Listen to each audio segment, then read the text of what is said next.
NATO Secretary-General has urged South Korea to provide military support for the government in Ukraine. Jens Stoltenberg has been meeting officials in Seoul, hoping to persuade the government to reverse a long-standing ban on supplying weapons to countries engaged in active conflict. Mr. Stoltenberg will also visit Japan as part of a tour to increase NATO's ties with the Asia-Pacific region.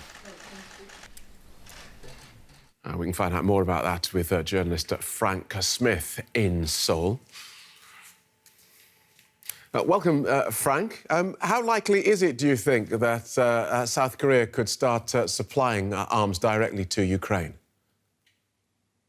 I think for the time being, it's somewhat unlikely.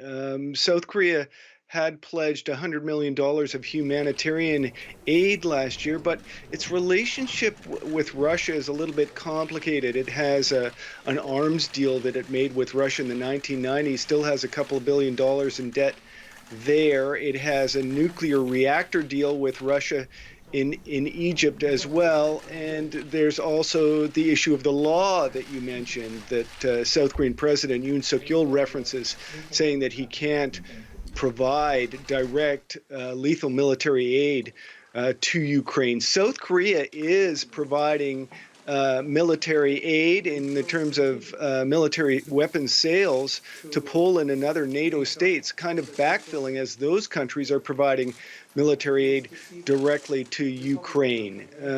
But that's not really, satisfying the Secretary General, the NATO Secretary General's desires. He expressed his, the reality on the ground is that Ukraine needs weapons and ammunition. South Korea is now one of the top 10 exporters of weapons in the world. It makes tanks, long-range artillery, anti-tank weapons, and even military aircraft. So South Korea could provide military aid to Ukraine if it was willing to change that law, change its policies, as the NATO Secretary General mentioned other NATO countries had done in order to provide Ukraine that aid. Phil? And Mr. Stoltenberg's next stop will be Japan. What's likely to be discussed there? Well, they'll talk, of course, Ukraine will come up.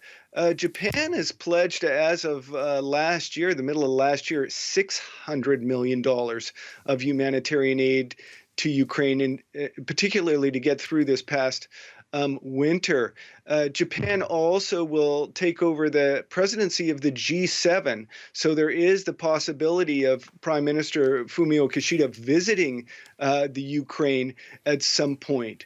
But Stoltenberg likely will tread a little bit softly in terms of providing military aid directly from Japan to Ukraine, as Kishida is known as a little bit more dovish than previous Japanese Prime Minister Shinzo Abe.